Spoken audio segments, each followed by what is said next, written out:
मैं खुद कह रहा हूँ कि बीजेपी में जो वाजपेयी जी के टाइम के जो पिछड़ी जाति के नेता हैं वो खुद जानते हैं। उनका दर्द आप सुनिए कि उमा भारती जो लोधी समाज से आती है उनको दरकिनार किया गया है। वो इतनी सीनियर लेडी है लेकिन उनको कभी भी अच्छा मंत्रालय नहीं दिया गया। और स्मृति ईरानी जी को आप देखो एचआरडी मिनिस्टर बनाया, महिला विकास मंत्रालय, निर्मला सीतारमण जी को देखिए वित्त मंत्री बना रखा है। इनकी क्या क्वालिफिकेशन है? जिस व्यक्ति ने आजीवन जमीन पे संघर्ष किया हो उसको आपने साइड कर दिया है, उसको आप पूछ नहीं रहे हैं। जो हमेशा ओबीसी की राजनीति में सक्रिय रही उमा भारती जैसी लोग, उनको आपने बिल्कुल दरकिनार कर दिया है। तो ये बीजेपी की मोनोपोली है। बीजेपी के लोग जो है दलित, आदिवासी और सवर्ण चेहरा, ओबीसी चेहरा सामने लाते हैं, लेकिन पीछे से इनकी जो सोच है वो मनवादी सोच है, सामंतवादी सोच है। इनकी जो है एक जातिवादी जो है ना, वर्चस्ववादी सोच है। पीछे करने का क्या कारण है? वो ओबीसी समाज से है और मोदी जी जो है वो नाम के ओबीसी है। मोदी जी का हमें एक काम बता दीजिए जो उन्होंने ओबीसी के फेवर में किया हो। इन्होंने एक भी काम ओबीसी के फेवर में नहीं किया है। इनके सारे के सारे जो काम है वो बड़े बड़े पूंजीपतियों के लिए किए गए हैं। जनता इन चीजों को समझ गई है और बौखला गए हैं मोदी जी। इसीलिए इसी बौखलाहट में अब ये लोग पत्रकारों को, जो ओबीसी की आवाज उठा रहे, जो सामाजिक न्याय की बात कर रहे हैं, उनको गिरफ्तार कर रहे हैं, उनको परेशान कर रहे हैं, उनको डरा रहे हैं। नहीं, हम 15 बनाम 85 करेंगे। हम 15 बनाम 85 करेंगे। जो 15% आरएसएस की विचारधारा के लोग हैं इनको देश से भगाओ।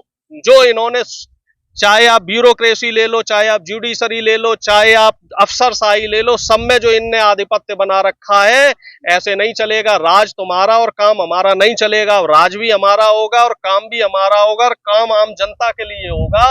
और उसमें भी जो सवर्ण है ना, सवर्ण में भी बहुत सारे लोग ऐसे हैं जिनको उनके अधिकार नहीं मिल पा रहे हैं। आप बताओ ईडब्ल्यूएस कोटे का जो फायदा है कौन ले रहा है? मंत्री जी का बेटा ले रहा है, मंत्री जी का भतीजा ले रहा है, बीजेपी के नेता के बेटे उसका फायदा ले रहे हैं। और कई तो बीजेपी के नेता ऐसे हैं जो एससी एसटी ओबीसी का सर्टिफिकेट बना के, सवर्ण नेता और ओबीसी एससी एसटी का फायदा ले रहे हैं। तो ये चीजें अब नहीं चलने दी जाएंगी साहब। अब जमाना जो है वो सोशल मीडिया का है। अब आप जनता को बेवकूफ नहीं बना सकते। मोदी जी के सिर्फ कह देने भर से, मगरमच्छी आंसू बहा देने भर से कि मैं ओबीसी का हूं, काम करके दिखाना पड़ेगा।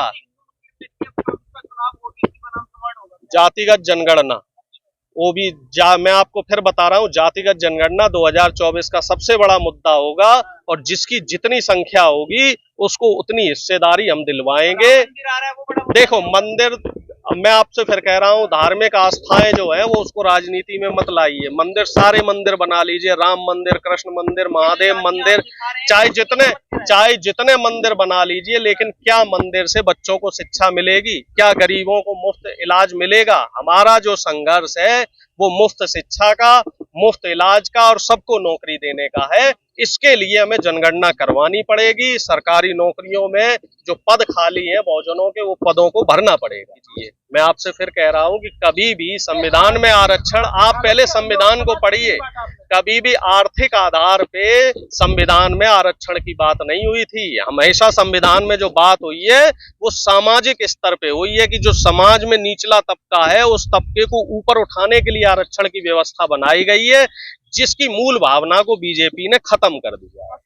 देखो साहब, कुछ भी हो जाए, जनगणना हो चुकी है, आंकड़े सामने आ चुके हैं। बाकी राज्यों में भी जनगणना होगी और 24 में अगर इंडिया गठबंधन की सरकार आती है तो हम केंद्र सरकार के जरिए भी जनगणना करवाएंगे।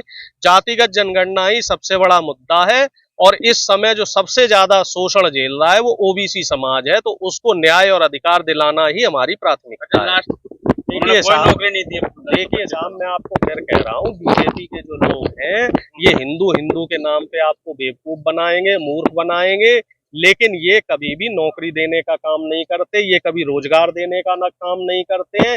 ये जनता को सिर्फ और सिर्फ हिंदू मुस्लिम के नाम पे लड़ाने का काम कर रहे हैं। इनकी जितने भी राज्यों में सरकार है, सभी राज्यों में आप देख लो, कहीं इन्होंने किसी भी गरीब को नौकरी नहीं दी है। इन्होंने सिर्फ गरीबों का मजाक उड़ाया है।